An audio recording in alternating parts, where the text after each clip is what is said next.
সুপ্রভাত বন্ধুরা, আশা করি আপনারা সবাই ভালো আছেন, সুস্থ আছেন। আমিও খুব খুব ভালো আছি আপনাদের আশীর্বাদে। তো এখন থেকেই ব্লগটা শুরু করলাম। সকালবেলা স্নান টান করে রেডি হয়ে নিয়েছি। মা মামা তো ও বাড়িতে আছে আর আমি এখানে আছি। আর এখানে হচ্ছে এই যে আমার ছেলে হারমোনিয়াম নিয়ে বসে পড়েছে। আর ওই যে রাজা, দুজনে মিলে কি বন্ধু, বাবা ভাই। এটা ছোট ভাই, এটা বড় ভাই, ঠিক আছে। হচ্ছে হারমোনিয়াম বাজানো হচ্ছে। সাড়ে নটা করে নে, সাড়ে নটা।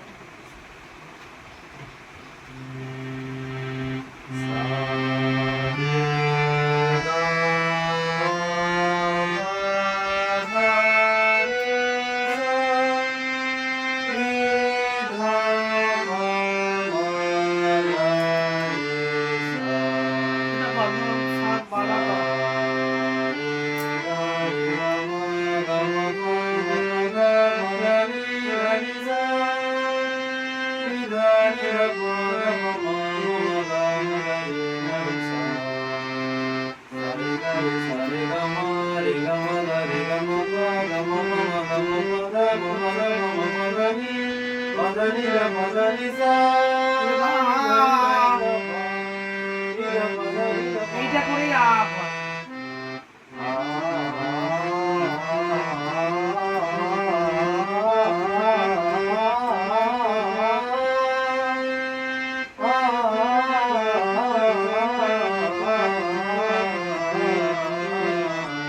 খুব ভালো সারেগামাটা, সারেগামার এই শব্দগুলো খুব সুন্দরভাবে শিখে গেছে। গান করুক, আমি এবারে দোকানে যাবো। বাড়ি থেকে দোকানে চলে আসলাম, দোকানে এসে বসে আছি। দাদা তো গ্যারেজে গেছে। আমাদের গ্যারেজে আজকে হচ্ছে শনি রোববার, একটু গ্যারেজে কাজ আসে, গাড়ি সারানো একটু বেশি হয়, তো লোকজন আসে। শনি রোববার তো ছুটি থাকে, তো গ্যারেজে কাজ হচ্ছে, দাদা ওখানে আছে। তারপর দাদা আসলে আমি আর দাদা একসাথে আবার বাড়ি যাব, বাড়ি গিয়ে খাওয়া দাওয়া করবো, অনেক কাজ।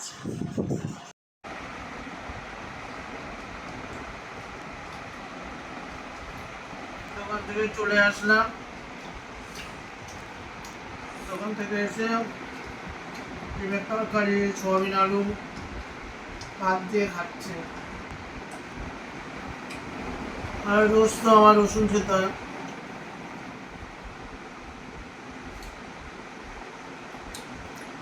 রসুনের মুখটাকে ফেলে দিলাম। রসুন খাবেন রোজ, খুব ভালো। ব্যথা, তারপরে অনেক কিছু, রসুন অনেক রোগ, প্রেশার কমিয়ে দেয়, অনেক কিছু রোগ প্রতিরোধ করে, অ্যান্টিসেপটিকের কাজ করে। আর লেবু অনেক না, যতবার ভাত খাবেন এক টুকরো লেবু, যতবার যা খাবেন, রুটিও খালে তরকারির মধ্যে একটু দিয়ে দেবেন। ক্যালসিয়াম, যেটা হাড় শক্ত করে, খুব দরকার। আর আমাদের মাথার চুল নিয়ে, চুলটাও ভালো থাকবে। একটু করে ভাতের সাথে আমি রোজই খাই। লেবু খাবো, পেঁয়াজ খাবো, আজকে কাঁচা লঙ্কা নিইনি, কাঁচা লঙ্কা, একটা করে রসুন রোজই, হয়তো মাঝে। কালকে তো বাড়িতে ভিডিও হয়েছে, ও বাড়িতে বার্থডে অ্যানিভার্সারি হলো, অনেক খাওয়া দাওয়া, অনেক কিছু হলো। তো আজকে একটু হালকা ফুলকা, একটু সোয়াবিন আর একটু ডিম, এই খাওয়া আমাদের দুপুরে খাওয়া। তাই খেয়ে নিই, খেয়ে নিয়ে কী করবো, আবার ও বাড়িতে যাব, কৃষ্ণ নাম আছে, তারপরে ওখানে আমার শর্ট ভিডিও আছে, আমার ও বাড়িতে অনেক গল্প, অনেক কিছু হবে। আবার আজকে আমার ছোটদা আসবে, খুব মজা।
মাকে নিয়ে বসে বসে আছি রাধা কৃষ্ণের কাছে।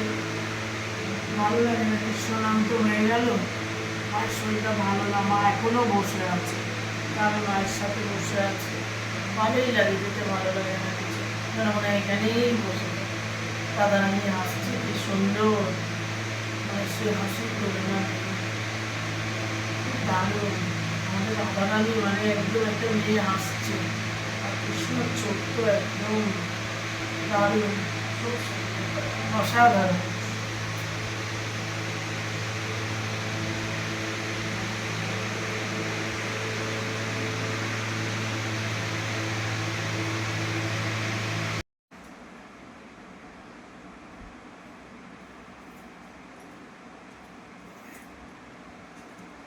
দাদার বাড়ি থেকে তো চলে আসলাম, মাকে নিয়ে বসেছিলাম মন্দিরে। দাদার তো কৃষ্ণ মন্দির থেকে আসতে একদম ভালো লাগে না, ওর জোর করে আসলাম।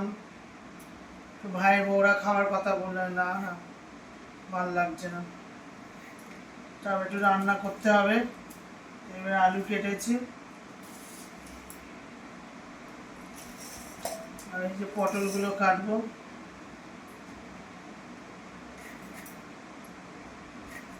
পটল দিয়ে আলু দিয়ে চিংড়ি মাছ দিয়ে করো, পটল চিংড়ি হবে। মায়ের শরীরটা কদিন থেকে ভালো না, কিছু ভালো লাগছে না, আজকে একটু শরীরটা ভালো আছে, এদিকে রান্না করি একটু, এই রান্না বান্না করছি। আর ওখানে ভাত বসিয়ে দিয়েছি, আর এই যে ঢ্যাঁড়সগুলো ভাতে দেব, খুব ভালো লাগে ঢ্যাঁড়স ভাতে।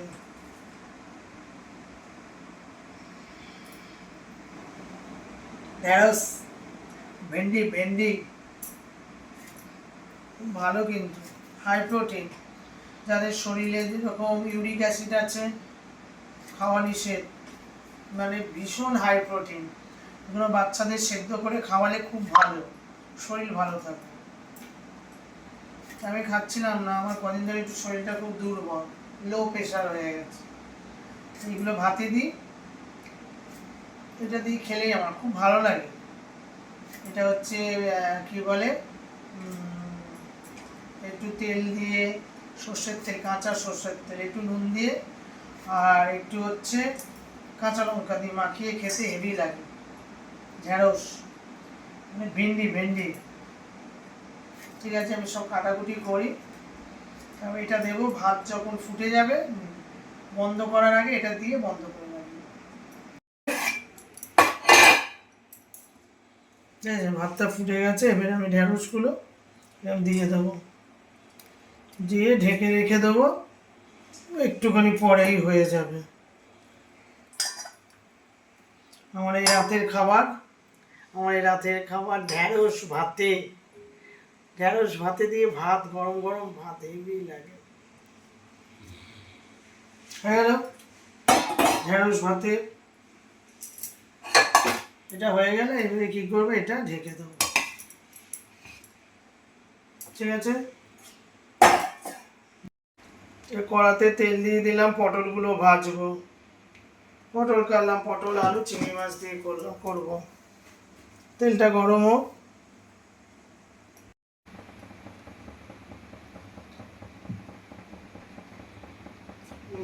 এটা পড়ে আছে, হলুদ দিয়ে একটু পটলগুলো একটু মাখিয়ে নিলাম, হলুদ আর নুন দিয়ে। এখানে আমার আলু সেদ্ধ হচ্ছে, এখানে ঢ্যাঁড়স দিয়ে ভাত বসিয়ে দিয়েছি, তেল গরম হয়ে গেছে, পটলগুলো দিয়ে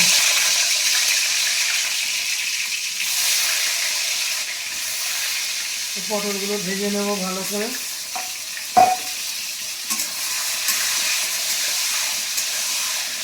পটল ফাঁকা তেলে ভেজে নিলে ভালো লাগে,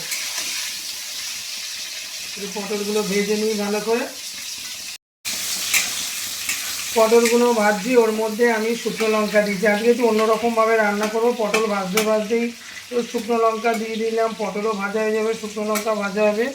আর এর মধ্যে আমি পেঁয়াজ কেটে রেখেছি, পেঁয়াজগুলো এর মধ্যে দিয়ে দেবো। সব কিছু একসাথে ভাজা হয়ে যাবে, আলাদা আলাদা করে আমি কিছু করবো না, একসাথেই করবো। সময়েরও ব্যাপার আছে, এটা একটু অন্যভাবে করলে অন্যভাবে টেস্ট হবে, ভালো লাগবে। পটলও ভাজা হচ্ছে, পেঁয়াজও ভাজা হচ্ছে, আবার শুকনো লঙ্কাও ভাজা হচ্ছে। এর মধ্যে আমি কি করব, একদিকে আমি কি করব, পাঁচফোড়ন দিয়ে দেবো।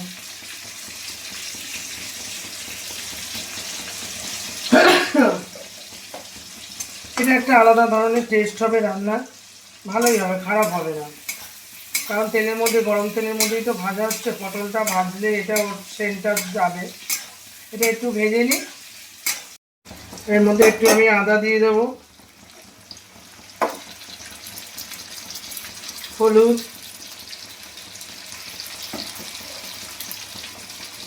জিরের গুঁড়ো,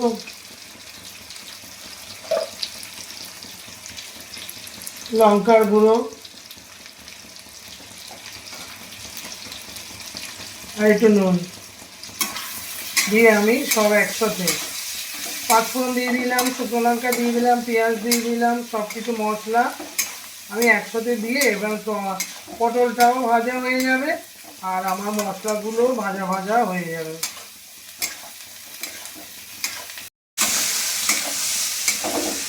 আমি পটলের মধ্যে দেখেছেন চিংড়ি মাছ দিয়ে দিয়েছি, চিংড়ি মাছও ভাজা হয়ে গেল,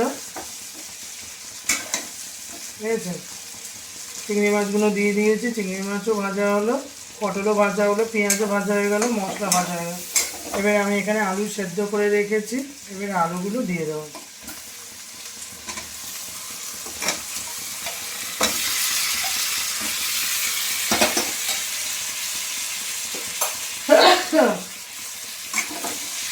এবার আলুগুলো দিয়ে কষিয়ে নেব।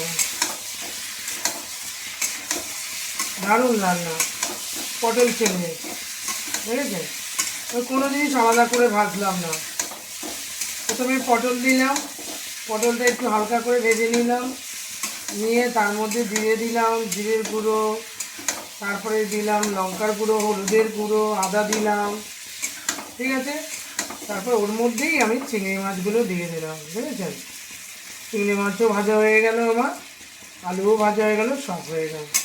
এবারে আমি কী করবো, সব কিছু হয়ে গেল এখানে, ঠিক আছে? সব কষা হয়ে গেল। মানে সব সময় তো পটল চিংড়ি আমরা আদা রসুন সব কিছু দিয়ে করি, এটা আমি পেঁয়াজ দিয়ে, আদা দিয়ে, জিরের গুঁড়ো, লঙ্কার গুঁড়ো, হলুদের গুঁড়ো, পাঁচফোড়ন, শুকনো লঙ্কা দিয়ে সব একসাথে, আলাদা আলাদা করে একই কড়াই তেল দিয়ে সব কিছু একসাথে। চিংড়ি আলাদা ভাজিনি, সব কিছু দেখে চিংড়িও ভাজা হয়ে গেছে, চিংড়ি যে আটকাতে রয়েছে চিংড়িও ভাজা হয়ে গেছে, ঠিক আছে? সব আমি এইবারে কী করবো, একটু কষতে থাকি, কষে জল দিয়ে ব্যাস হয়ে গেল আমার পটল চিংড়ি, বুঝেছেন? পটল চিংড়ি আমার হয়ে গেল।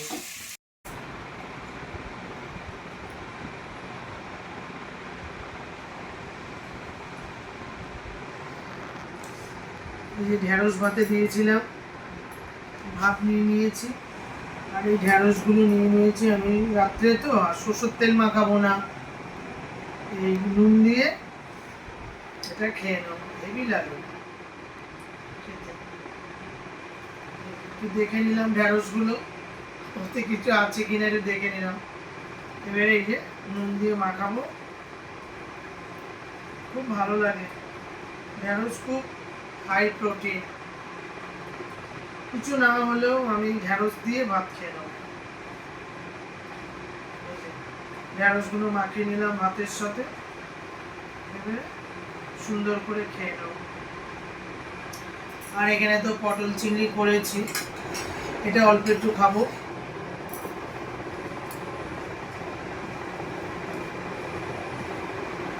রাতের খাবার কি অনেক কিছু লাগে না, আসলে ও বাড়িতে অনেকক্ষণ মায়ের সাথে একটু গল্প করলাম, ঠাকুরের মন্দিরে বসে।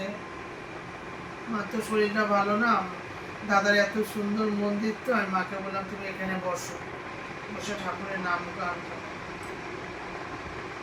একটু দেরি হয়ে গেল রান্না করতে।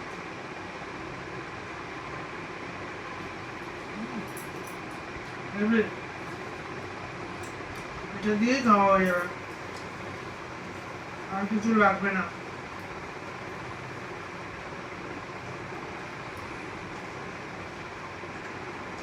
হেভি লাগছে, দারুণ।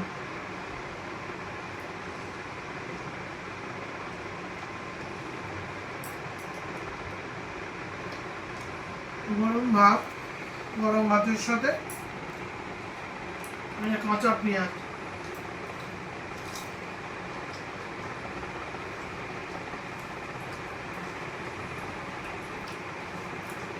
খাই।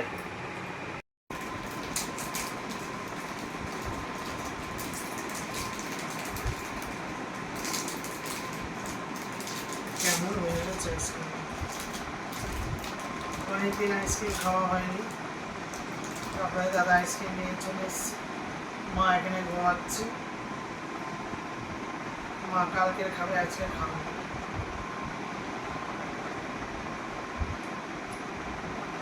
ঠান্ডার সময় আর কি হেভি লাগে।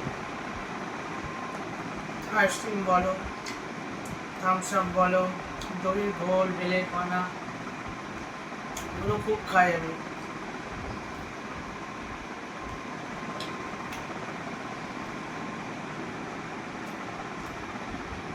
আইসক্রিমটা হেভি খেতে,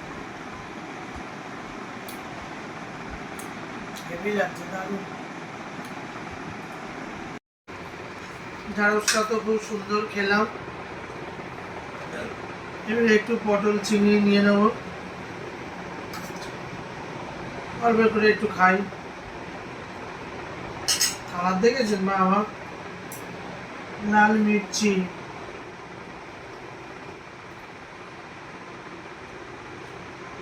চিংড়ি মাছ বাবা বেশি খাওয়া ভালো না। কি লাল কালার হয়েছে, দেখুন কালার দেখেছেন, একদম লাল।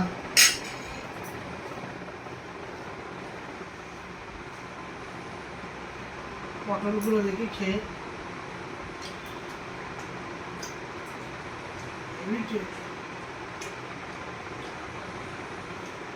দেখলেন তো কিভাবে রান্না করলাম। সবকিছু একসাথে, আলাদা আলাদা কোনো পটল ভাজিনি, চিংড়ি ভাজিনি, সব একসাথে দিয়ে করে নিলাম। ভাত দিয়ে দেখি মাখিয়ে কিরকম হয়েছে।